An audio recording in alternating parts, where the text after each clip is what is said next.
Hello there and welcome to the Second Life Book Club. My name is Draxtor Dupre and today is our casual hangout with the title, What Are You Reading? And today focuses on Infinite Jest. Now, if you're tuning in on YouTube or if you're here in the room at the Enfield Tennis Academy, and if you have not opened this book ever, or if you opened it a couple of times and then threw it in the trash, or I don't know. In other words, if you don't know what it's about, you can stick around, and I think you should because my goal is um, to to make your mouth water. And speaking of water, we actually have water here. And welcome Shyla, welcome Stranger, Water, Sigh, the book club manager, and Dex Euromat. Welcome to the Second Life Book Club. I prepared a reading today, and we're going to be reading, or I will be reading from a section where we get introduced to two very important characters, Helen Steepley and Remy Marat. Remy Marat is a terrorist leader, and Steepley is a government agent. Steepley is US, and Marat is Quebecois.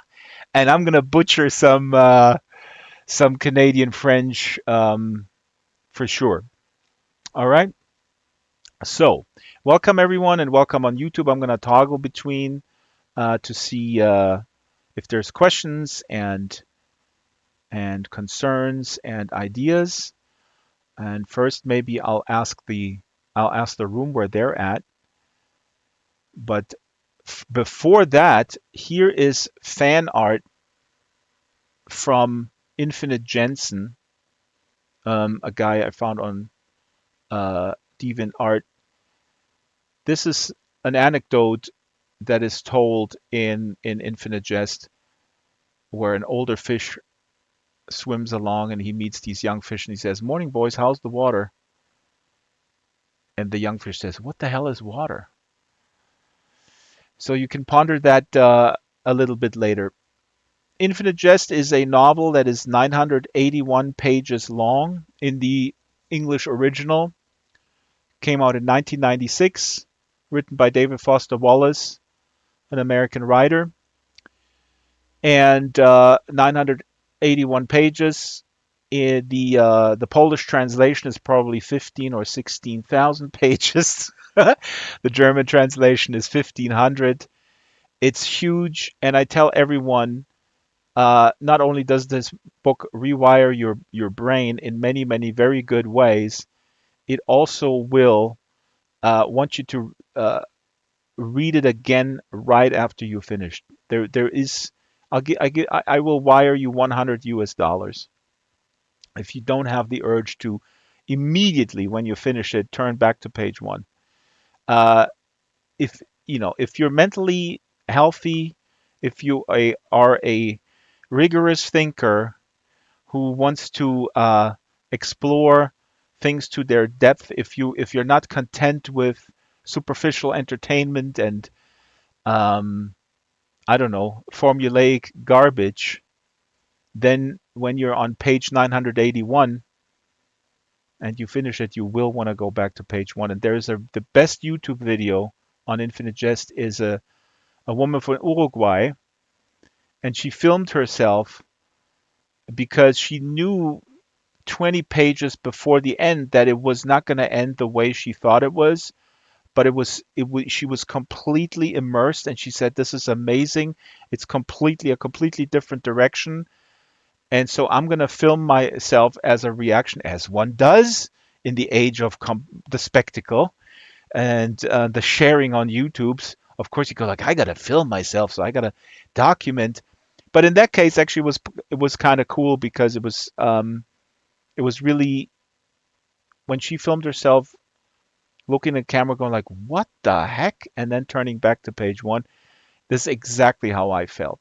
Anyway, so Dex Euromat Um, oh, Lily Eve is here on YouTube. Hello, Lily. Lily is reading The Housemaid is Watching by Frida McFadden. Next time, we'll talk about what you're reading outside of Infinite Jest. Today's Infinite Jest edition, Lily, I'm sorry, so I have to completely scrub my brain of everything else. Hello, Petra. And who else is watching? Put your name in the local chat, in the YouTube chat. Dex, do you wanna say in voice where you're at? What are you experiencing in relation to this book? Dex is typing. Maybe Dex has no voice. I'll let him type. Shyla, would you like to chime in?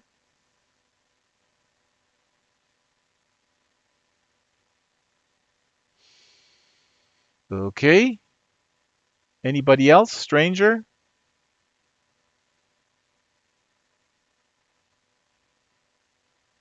Okay, nobody's talking today. That's totally fine. Dex is saying lately I was reading about the cat from hell chasing one killer who likes such things as making the cat silent. Thank you, Dex. Dex is a master of telling us what's going on without spoiling it. Um, I'm in the book has a lot of characters that are very very uh, they're problematic. They're complex. They contain multitudes. That's a quote from the book. But the addicts in the book plays a halfway house. The addicts in the book often engage in very, very, very bad behavior. And one character, he gets his kicks out of trapping cats in bags and killing them. Um, this will result in the middle of the book, a huge catastrophe for everybody involved, but then will also lead to a catharsis. I don't know. So Dex is at that spot. I'm so hesitant. I want to talk about that character, Randy Lenz. Let's just say he's a coke addict and he's just completely nuts. Dex is saying just today got great thing. I'm photosynthesizing. Great answer when you lie down in the sun. Absolutely. Sai, do you want to chime in with where you're at if you're reading it? And then I will introduce, and you can interrupt me anytime. I will introduce the Steeply Marat conundrum. So the book has, Tsai, where the game goes astray. Dex, can we forgive Tsai that she does not use the term eschaton or eschaton? It's a absolutely insane sort of the tennis kids. The other part of the book plays in a elite tennis academy, and the tennis students, they're between 14 and 17, I think some are 18. They play a sort of a game of World War III, if you will, a nuclear war on a global scale, but they play it on the tennis field and they play it with tennis balls and they have different countries. God, I should have uploaded something.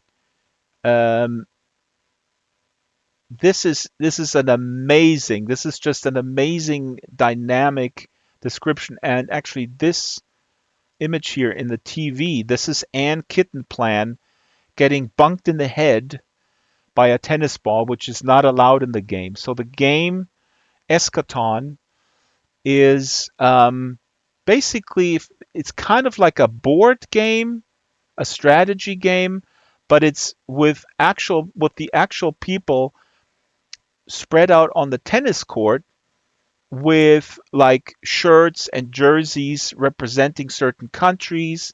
Tennis balls represent sort of nuclear weapons.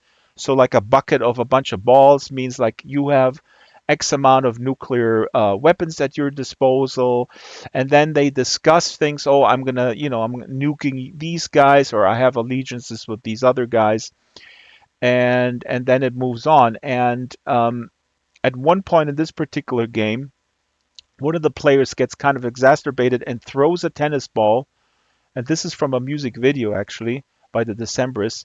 He throws a tennis ball, and it hits Ann Kittenplan in the back of the head.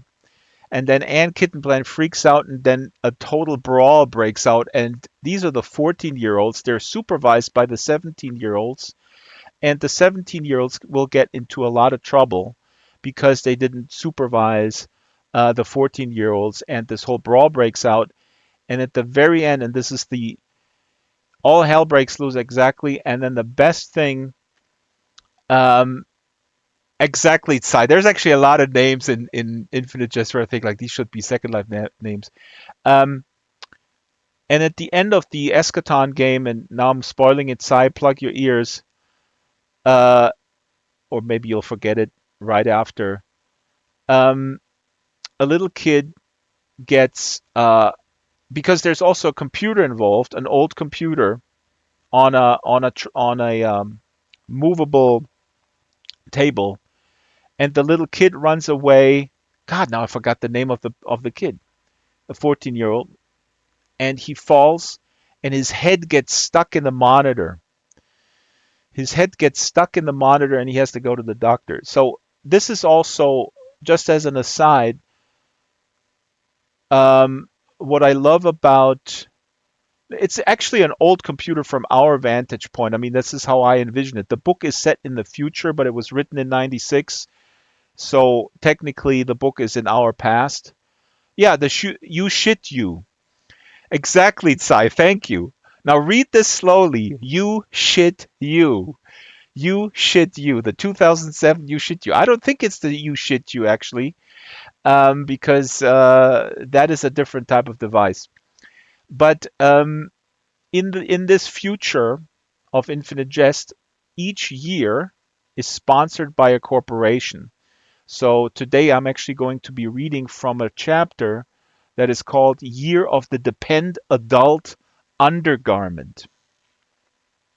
Now, a lot of stuff thrown around in an incoherent manner. Let me see. Stranger said something earlier was a popular term. Robert Anton Wilson's Illuminatus trilogy, which is a fantastic book. I don't know the reference that you're making here. And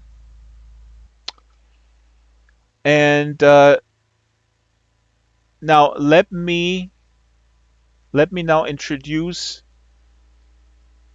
Steepley and Marat. Now the book has these two places where the action takes place. There's a lot of places, but the two main sort of realms is the Elite Tennis Academy and Phil Tennis Academy, and the other one is the Halfway House, Enid House. The third, arguably the third sort of parallel plot line and place is a international conspiracy with terrorists that sit in wheelchairs. Why they sit in wheelchairs, you will find out if you read it. I think that plot line is just amazing. And apart from this plot line, there are amazing philosophical discussions between the wheelchair assassin representative, if you will, and members, or specifically one member of the American Secret Service. Now, here is a little bit of fan art. This is Remy Marat from the AFR. There's actually many different wheelchair assassins. This is a subgroup. This is fan art Marat, and here is Steepley. Now you'll notice that Steepley is a man dressed as a woman. So Agent Hugh Steepley goes by the name of Helen Steepley. And I'm just going to read this from the Infinite Jest wiki. Let's start with Steeply. Hugh or Helen Steeply is a member of the United States Office of Unspecified Services, USOUS. So all this stuff, I mean, the again, I get off so many tangents, but as you can see, if you're not familiar with the book, Wallace was such a master of language, and everything was just there was so much hilarious, like double meanings. Um, so here the USOUS, or in French BSS. Now, Agent Steeply, on his latest USOUS case, Hugh is asked to enter the field as a woman under the name Helen Steeply as Helen. He pretends to be a journalist assigned to write a soft profile on the tennis player turned football punter or an incandenza for Moment magazine. This is a ruse to gather as much information as he can on the incandenzas and the infamous entertainment cartridge. What's the entertainment cartridge? If you're on YouTube, I'm zooming into this VHS tape behind me. That's at the center of the plot. There is an avant-garde movie, and the avant-garde movie is so addictive that when you watch it, you can't stop watching it, and you will watch it until you basically stop eating, stop drinking, and then you forget to breathe, and then you will die. So that's the whole sort of macro meta theme of the book is basically the addiction to entertainment, to numb yourself in this or the other way. Now, throughout Steeply's time as a woman, he works closely with Remy Marat, whom he agrees to be a liaison, although Steeply feels the AFR are simply after the entertainment. Again, these wheelchair assassins are actually using the entertainment to assassinate certain government officials. And that should do it. Now, Marat, on the other hand, Marat is the leader of the AFR, Le Assassin de Fauteuil Roulant, or in American, the Wheelchair Assassin, a group of wheelchair-bound separatist assassins who want Canada to secede from America. Forget the rest. This is too complex. The gift of the great convexity.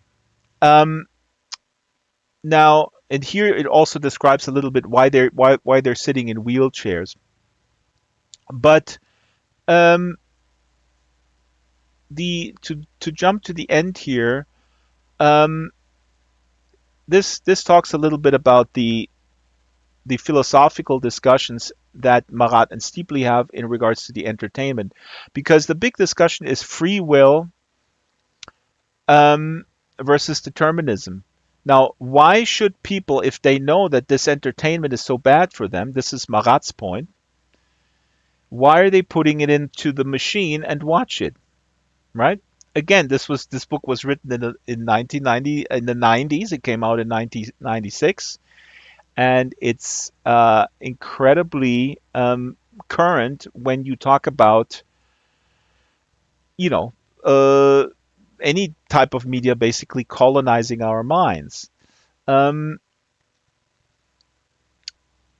at the end here it says Marat warns deeply to be careful what you love because it becomes what you worship. In regards to the entertainment, again this movie, Marat claims that Quebec does not feel the temptation of the cartridge, but that they respect its power and therefore not to mess with it. Terror seems to be a component of the temptation for America.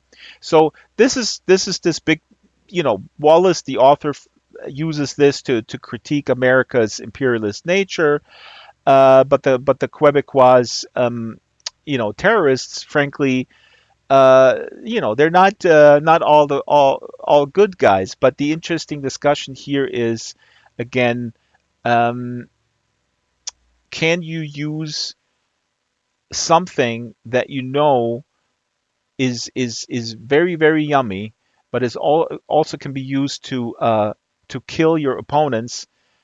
Do you want to get a taste of it just to see how good it is? So, in other words, um, the people who make the drugs, usually don't take their own product if they want to stay in business. So that's sort of the meta theme. Anybody wants to chime in? People are very quiet today. Any thoughts? Random thoughts?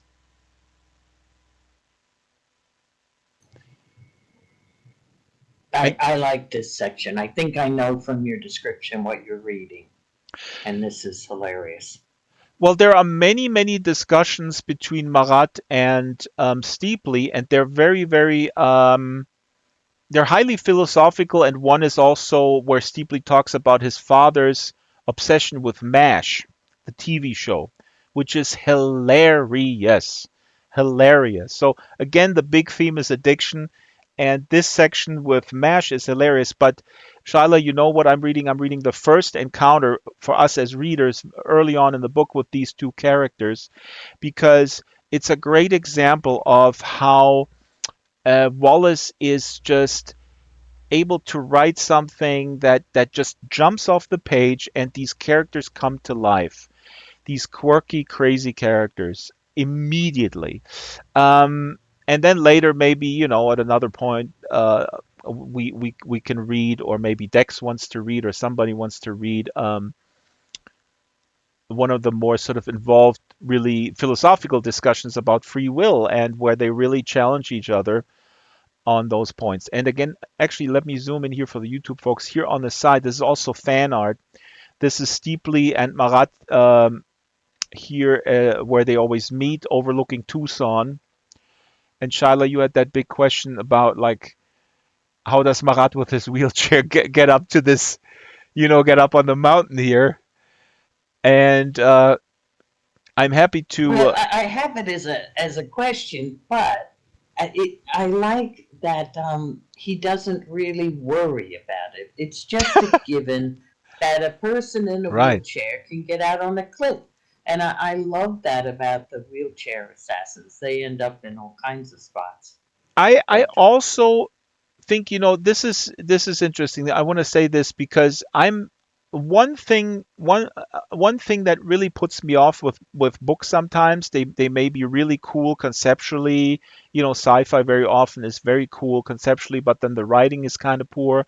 And then sometimes, as of late, I get really annoyed and impatient with stuff where I feel the writer is kind of lazy and should have either explained something, how something actually occurred, and connect the dots a little bit more. Not that I want, this is not the same as wanting sort of formulaic stuff like, I don't know, the literary version of Law and Order, let's say, where everything is completely sort of mapped out for you. No, that's not what I mean. I mean something like this, for example, like how did they get from A to B? Um, Basically, what people may refer to as plot holes. Now, what Wallace does, Wallace is such a master and a genius that he creates holes. There are holes, but these holes are not, they don't feel like plot holes. They feel like places where the reader is supposed to fill in the blanks and create storylines around it. Now, there are other examples of books that do that or even films, but I have never encountered anything like Infinite Jest where there are these very, very deliberate holes or where things jump around and you're not put off. You're actually you feel like your imagination, like your muscle is being trained while you're reading. It's like going to the mental gym, but to the coolest, best mental gym where a guy named Lyle is levitating and you have to lick his bald head to soften and moisten it because that's what he likes. That's an actual character in the book. But you see what I'm saying? This is very different from a plot hole where you go like, oh my god, these people just stitched it together and it makes no sense. This is something that Wallace has done deliberately because the whole theme of this book, the main meta theme, the meta structure, the macro structure, is about the with pass is about the detrimental corrosive effect of passive consumption of media essentially. And so what he does, he acknowledges basically, yeah, I'm writing a book, so you have to follow along what I'm writing because I'm writing. So in that sense, you're passive. but I want to activate you as well as a reader. I'm giving you a lot of stuff, but I also want to activate you. So, also, Tsai, I hope you read the the footnotes. There is a lot of footnotes about the origin of the wheelchair assassins. If you read it for the first time in Infinite Jest, don't have to read the footnotes, but you will read it a second time, and then when you read the footnotes, your mind will be completely blown because it fills in a whole nother layer. Now, where are we with Marat? Hold on one second. Here we go. I want to show you one more thing. Shyla just sent me this. Um, there's actually a Lego version. You will find that I think it's called Infinite Lego, where a father and his son together they created the Lego, like not a film, but basically like a comic book of Lego Infinite Jest. And here on the left is of course Helen Steepley, and on the right is is Marat. Is that amazing? So yeah, Tsai would just tell is just saying here in the chat. You read them as they appear. I would recommend that, but at the same time, if you already feel like, oh my God, this is too much, then you don't have to read it. You'll enjoy it. And Tsai, I think I told you also last time that of course, and you're a mature reader in the sense that you're an experienced reader. I get the sense from our conversations that you don't have to put yourself under this sort of pressure that we all get sort of taught in school, that we have to understand absolutely everything. And oh my God, I'm not getting the plot. What am I missing? It doesn't matter. It doesn't matter. Enjoy the ride, and let me assure you that there is a completely logical connecting plot that connects everything together. And even if you don't get it the third time around, it doesn't matter. The fourth time you will. Hello, Deb. Now let me move on. Here's another Steeply Marat fan art. I'm just such a big fan of fan art. This is a watercolor. Steeply on the left, a man dressed as a woman. See hairy legs. He's constantly smoking, and Marat is in the wheelchair. And I think I'm now going to I'm gonna go read a little bit. Shall I? Yes, no? Any other things before I start reading? Let's see here. So this is 30 April, year of the Depend adult undergarment. One more thing up front.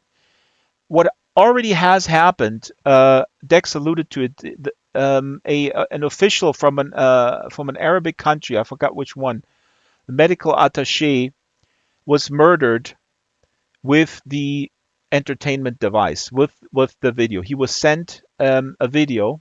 He was sent an entertainment cartridge, and he opened it and he put it in the machine, and he watched it, and he died. Like I laid out earlier, that's the power of this device. It's so entertaining, it's so addictive that you will die.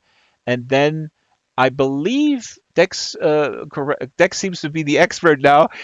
I think 15 cops or so died, or so, not cops, but first like hotel personnel that came in that said, "What's going on with this guy?" They, of course, the video was still running. Oh, see, Dex 23 total died. So the video was still running. The cartridge was still running. They came in, they see it, they die, and then after a little while, they realize, oh my God, this is the thing. And then the United States Special Services comes in and say, guys, careful, we know what this is. But until they figured out the Secret Services on the scene, 23 people have died. So this has already happened in the narrative, but other than that, there's really no need to know anything. So I'm gonna start reading here. Let me adjust this. 30th April, year of the Depend adult undergarment. He sat alone above the desert, redly backlit and framed in shale, watching very yellow payloaders crawl over the beaten dirt of some USA construction site several kilometers to the southeast. The outcropping's height allowed him, Marat, to look out over most of USA area code 6026. His shadow did not yet reach the downtown regions of the city Tucson, not yet quite. Of sounds in the arid hush were only a faint and occasional hot wind, the blurred sound of the wings of something, sometimes an insect, some tentative trickling of loosened grit, and small stones moving farther down the upslope behind. And as well the sunset over the foothills and mountains behind him, such a difference from the watery and somehow sad spring sunsets of southwestern Quebec's Papineau regions, where his wife had need of care. This the sunset more resembled an explosion. It took place above and behind him, and he turned some of the time to regard it. The sunset, was swollen and perfectly round and large, radiating knives of light when he squinted. It hung and trembled slightly like a vicious drop about to fall.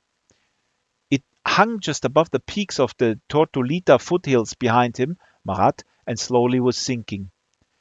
Marat sat alone and blanket lapped in his customized fauteuil de roulant on a kind of outcropping or shelf about halfway up, waiting, amusing himself with his shadow.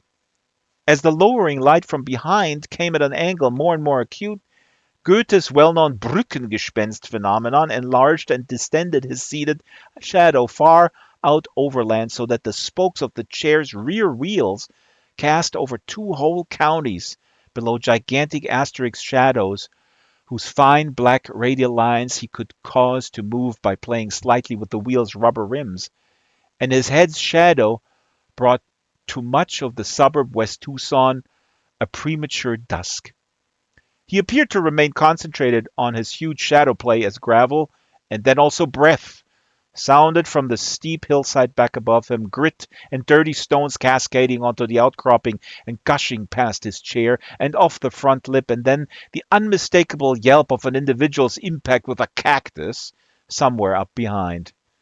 But Marat, he had all the time, without turning, watched the other man's clumsy sliding descent's own mammoth shadow cast as far east as the Rincon Range, just past the city Tucson, and could see the shadow rush in west towards his own as unspecified services M. Hugh steeply descended, falling twice and cursing in USA English, until the shadow collapsed nearly into Marat's monstrous own. Another yelp took place as the unspecified services field operatives fall and slide.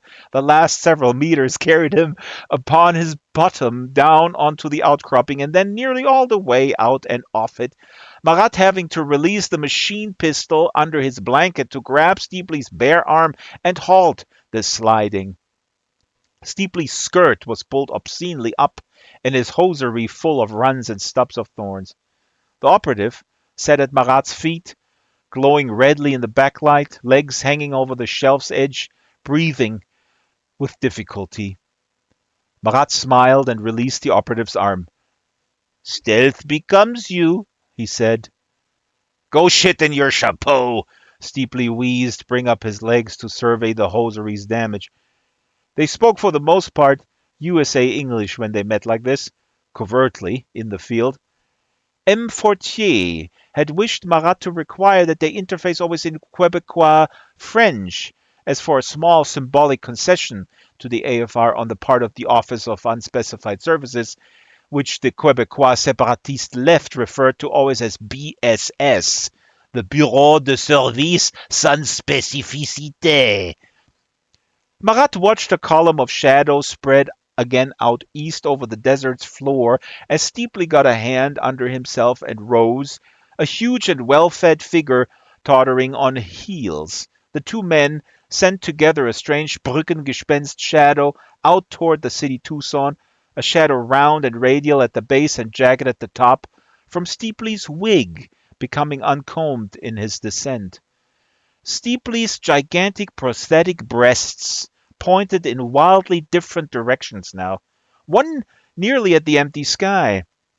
The matte curtain of sunset's true dusk shadow was moving itself very slowly in across the Rincons and Sonora desert east of the city Tucson, still many kilometers from obscuring their own large shadow.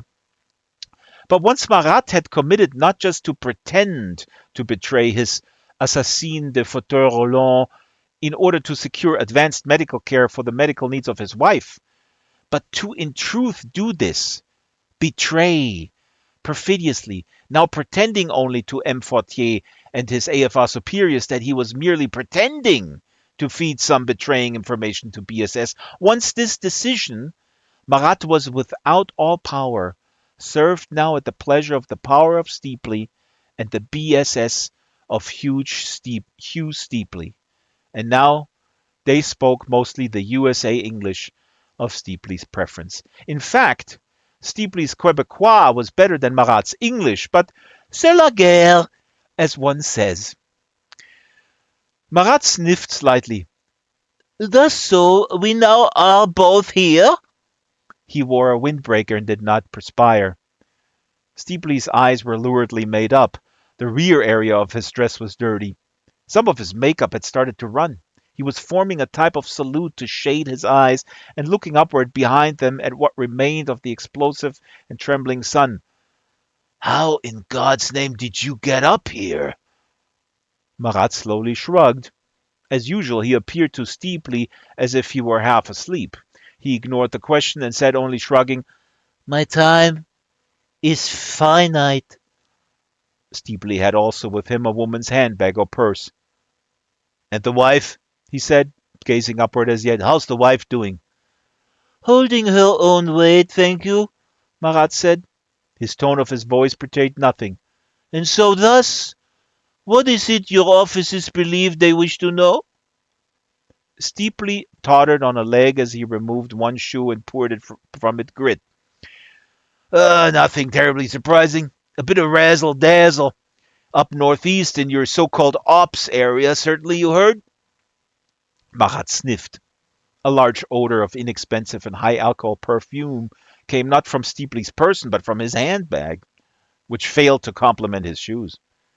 Marat said, Dazzle? As in a civilian-type individual receives a certain item. Don't tell me this is news to you guys. Not on Interlace Pulse, this item arrives via normal mail. We sure you heard, Remy. A cartridge copy of a certain, let's call it between ourselves, the entertainment, as in the mail, without warning or motive, out of the blue. Oh, from somewhere blue? The BSS operative had perspired also through his rouge, and his mascara had melted to become whorish. A person with no political value to anybody except that the Saudi Ministry of Entertainment made one the hell of a shrill stink. The medical attaché, the specialist of digesting, you refer to? Marat shrugged again in that maddening francophone way that can mean several things. Your officers wish to ask, was the entertainment cartridge disseminated through our mechanism? Don't let's waste your finite time, ami, old friend, Steepley said. The mischief happens to occur in metropolitan Boston.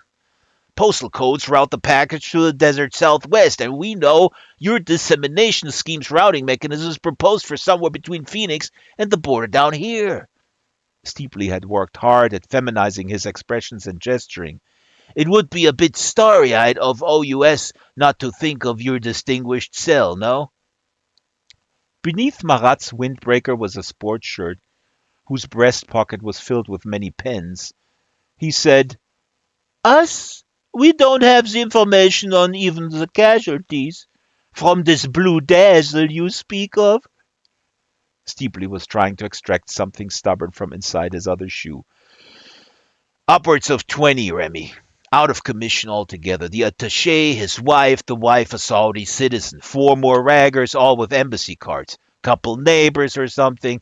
The rest mostly police before word got to level they could stop police from going in before they killed the power. Oh, local police forces, gendarmes? The local constabulary. The minions of the law of the land. The local constabulary were, shall we say, unprepared for an entertainment like this. Steepley even removed and replaced his pumps in the upright on one leg, bringing other foot behind his bottom way of a feminine USA woman. but he appeared huge and bloated as a woman, not merely unattractive, but inducing something like sexual despair.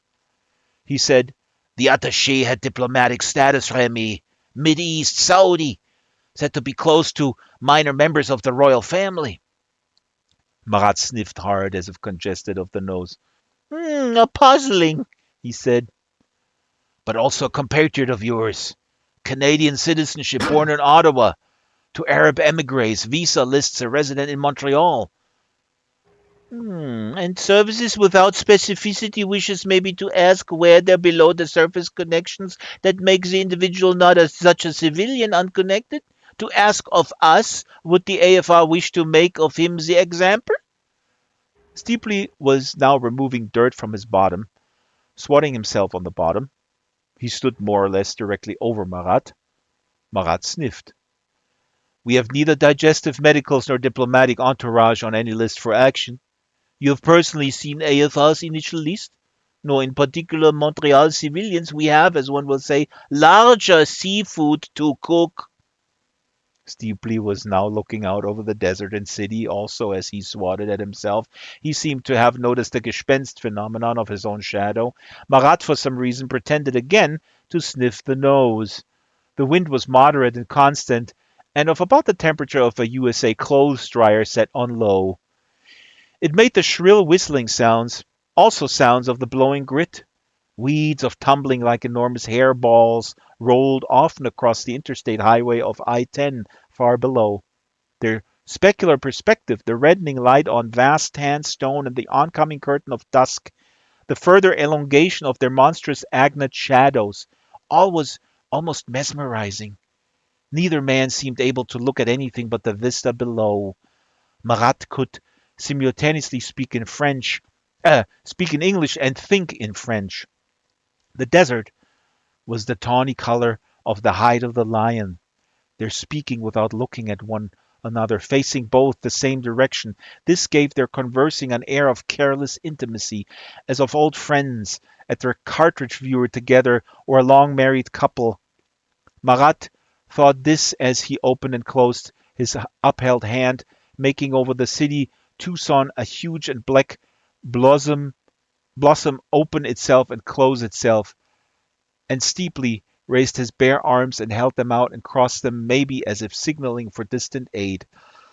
This made X's and pedantive V's overmuch in the city of Tucson. "Still, Remy, but born in the hated Bayou Ottawa, this civilian attaché connected to major buyer of Transgrid Entertainment. And follow up out of the Boston office reports possible indications of the victim's prior possible involvement with the widow of the auteur we both know was responsible for the entertainment in the first place, the Samizdat." "Prior?" Steepley produced from his handbag Belgian cigarettes of a many mm, an habitually female type. "Film director's wife taught out at Brandeis, where the victim done his residency. The husband was on board over at the AEC, and different agencies' background checks indicated the wife was fucking just about everything with a pulse, particularly a Canadian pulse." Involvement of sexuality is what you are meaning then, not politics?" Steepley said. "This wife herself a Quebecer, Remy, from Lisette County. Chief Tyne says 3 years spent on Ottawa's person qui en doit. There's such a thing as political sex." "I have said to you all we know. Civilians as individual warnings to Onan are not our desire. This is known by you." Marat's eyes looked nearly closed. "And your teeth? They have become cockeyed, I will tell you. Services without specificity, they have given you ridiculous teeth. And now they point differently." Steepley looked down at himself. One of the false breasts, surely false, surely they would not go as far as the hormonal, Marat thought, nearly touched the chins of Steepley when his looking down produced his double chins. "I was asked to secure personal verification is all," he said. "My general sense at the office is the brass consider the whole incident a stumper. There are theories and counter-theories. There are even anti-theories positing error, mistaken identity, sick hoax." His shrugging with his hands on the prosthesis appeared not at all Gallic. Still 23 human beings lost for all time? That's some hoax, no? Marat sniffed. Asked to verify by our mutual Emtine. Who you call him? Rod, a god? Rodney Tyne Sr., Chief of Unspecified Services, acknowledged architect of Onan and Continental Reconfiguration, who held the ear of the White House of USA, and whose stenographer had long doubled as the stenographer comme je fil de vendredi of M. Duplessis, former assistant coordinator of the Pan-Canadian Resistance, and whose passionate, ill-disguised attachment, Tynes, to this double amanuensis won Mademoiselle Luria Perec of Lamartine County, Lillette, Quebec, gave rise to these questions of the high-level loyalties of Tyne, whether he doubled for Quebec out of the love for Luria or tripled the loyalties, pretending only to divulge secrets while secretly maintaining his USA fealty against the pull of an irresistible love. It was said. The Remy, the god. It was clear that Steepley could not fix his breast's directions without pulling down severely his décolletage, which he was shy to do. He produced from his handbag sunglasses and put on the sunglasses. They were embellished with rhinestones, and they looked absurd. All right, should I read some more? Isn't this amazing? And I'm quite amazed that Dex knew the number of casualties of 23 of the first incident.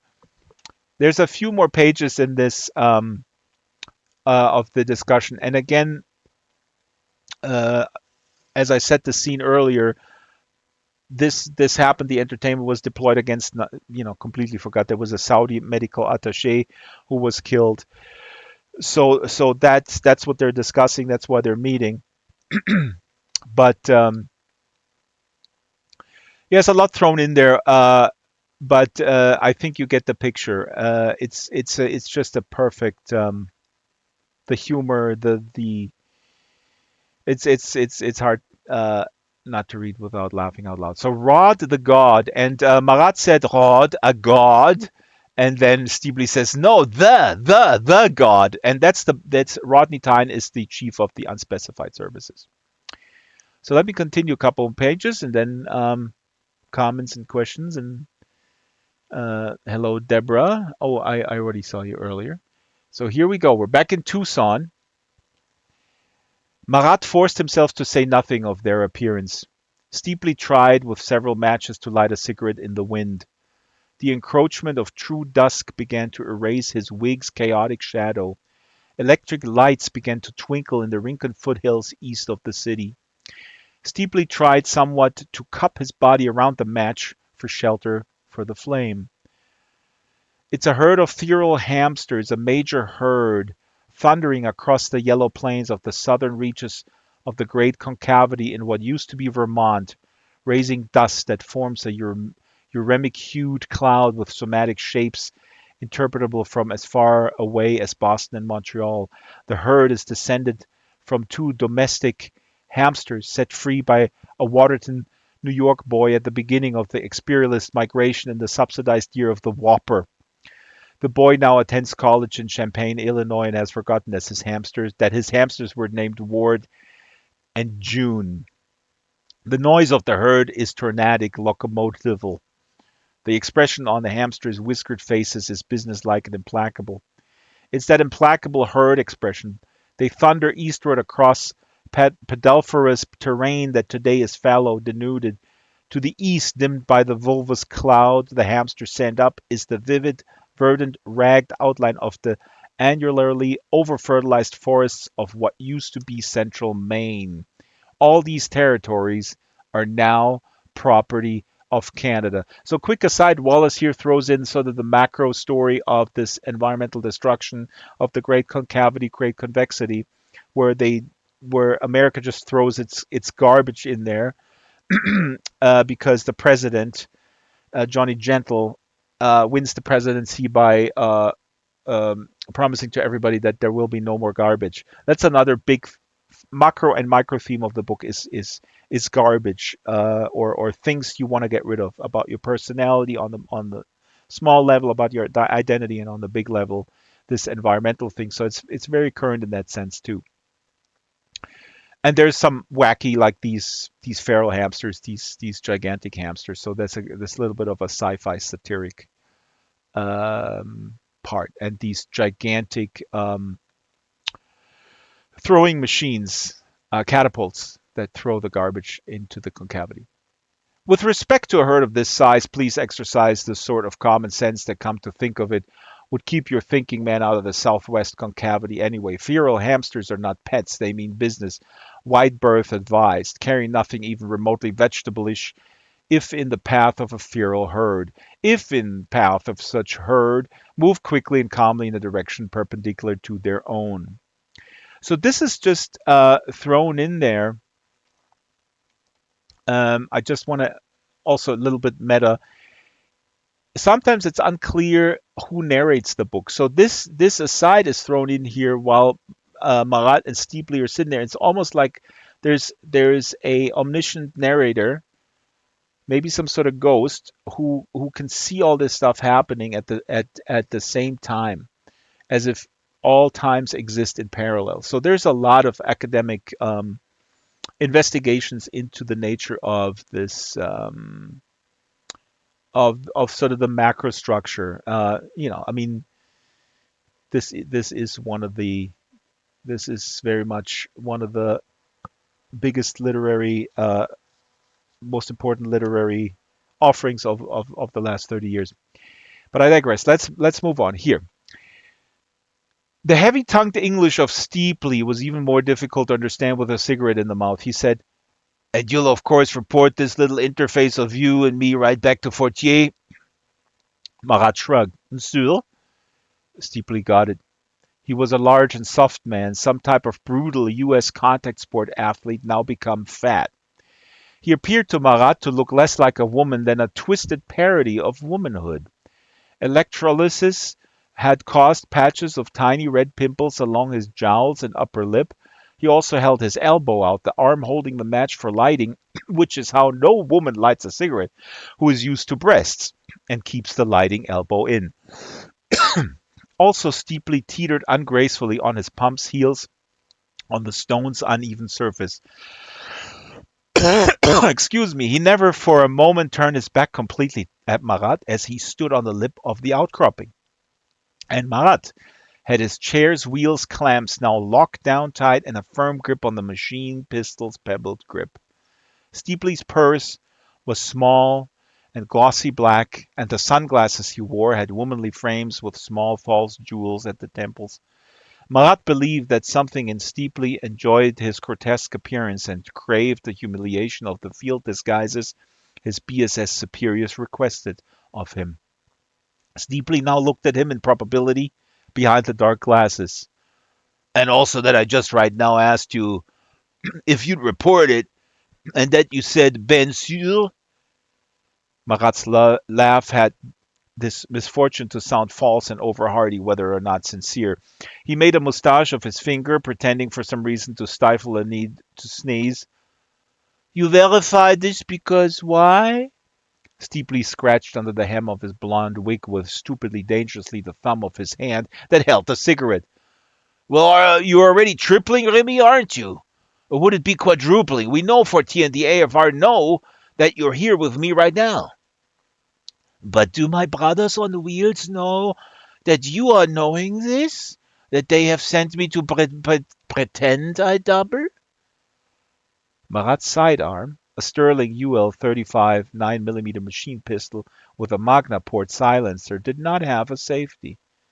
Its fat and texture of Pebble's grip was hot from Marat's palm, and in turn caused Marat's palm to perspire beneath the blanket. From Steepley there merely was silence. Marat said, "Have I merely pretended to pretend to pretend to betray?" And the desert USA's light had become now sad. More than half the round sun gone behind the tortolitas. Only now the chair's wheels and Steepley's thick legs cast shadows below the dusk line, and these shadows were becoming squat and retreating back up toward the two men. Steepley did a brief pretend Charleston playing with his legs' shadows. Nothing personal, you know that. It's the obsessive caution. Who was it who once said we get paid to drive ourselves crazy? The caution thing, you guys and Tyne. Your Duplessis always suspected he tried to hold back on the information he passed sexually to Luria. Marat shrugged hard. And abruptly M. Duplessis has now passed away from life. Under circumstance of almost ridiculous suspicion. Again with the false sounding laugh. An inept burglary and grip, indeed. Both men were silent. Steepley's left arm had on it a nasty mesquite scratch, Marat could observe.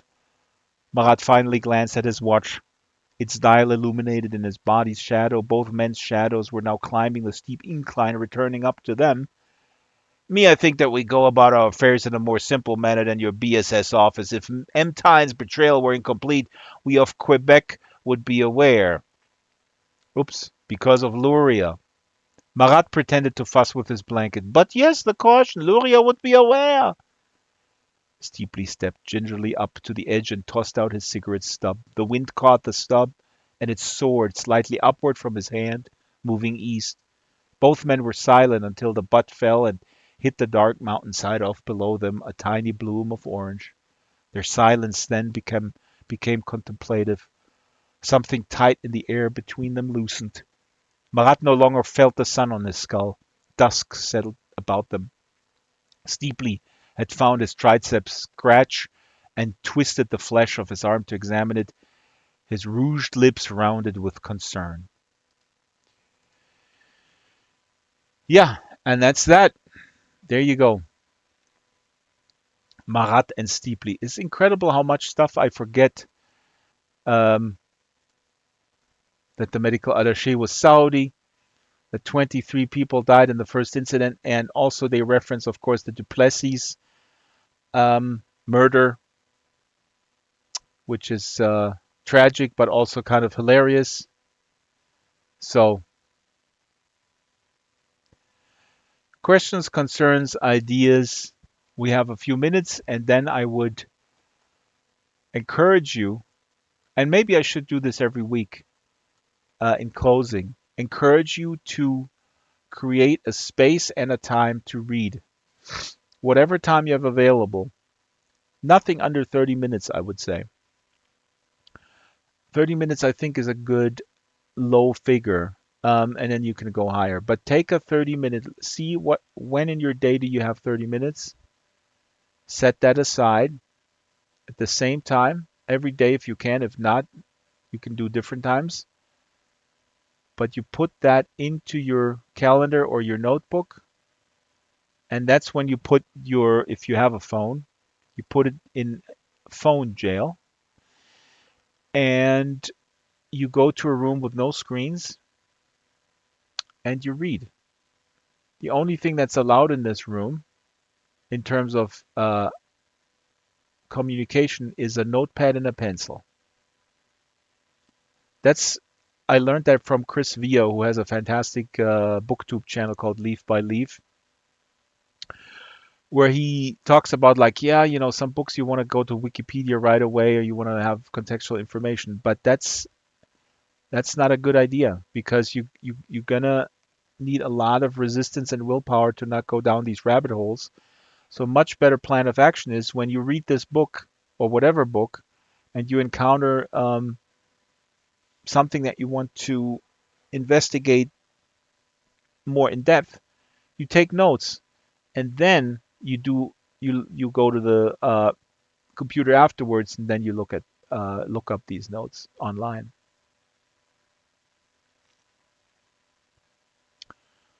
All right.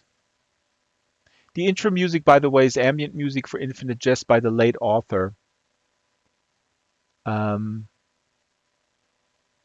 can find that on Bandcamp. It's fantastic. All right, everybody. I hope you're having a good reading week. And oh, I forgot actually to upload the image for next week because next week we have a fantastic guest. Let me do this and tease the guest here real quick. our guest. Wow, they upped the upload fee to 50 lindens per texture. That's insane. Um, and by the way, you can ping me anytime in IM. If I miss it, email might actually be better. If you have questions around Infinite Jest or ideas, um, actually, DM in SL is probably good. So next Wednesday we have a guest. This is Lars Eier. He's amazing. He wrote a book called Nietzsche and the Burbs. He was here 2 years ago. Nietzsche and the Burbs was about a suburban metal band or punk metal band. It was a little unclear, and they're like not really doing anything spectacular. And then all of a sudden, they they have a guy from the city move out to the suburbs. Um, and that guy, and these are all like 15, 16, 17-year-old. The guy looks like Friedrich Nietzsche, and he happens to be a singer and he wants to be in a band. And so the book um, tells the story of these suburban kids and their punk metal band, and this guy who looks like Nietzsche, and it's called Nietzsche and the Burbs, and it's hilarious. And Lars Eier is basically a philosophy professor, and he somehow created his own genre, which is telling me, almost like an autobiography of great philosophers in the here and now, in a British context. He's in the UK, in the most hilarious way possible. And he has his new book is called My Weil, about Simone Weil. Simone Weil is was a French philosopher, an activist, a revolutionary, and so I'm going to start reading the book tomorrow, and we'll see you next week. Bye bye.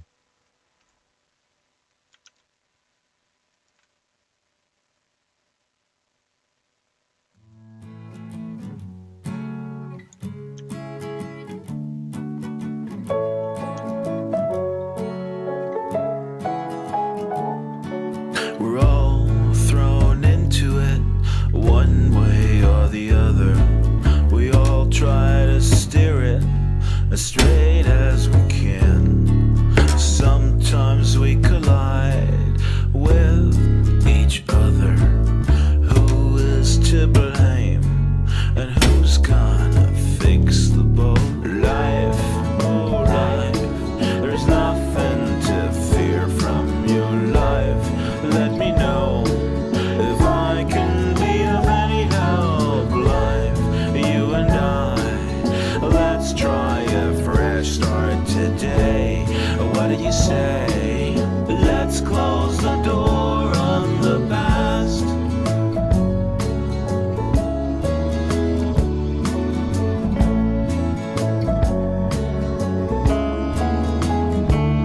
So we swim, and it is in so many ways just a little trick to keep our heads above water.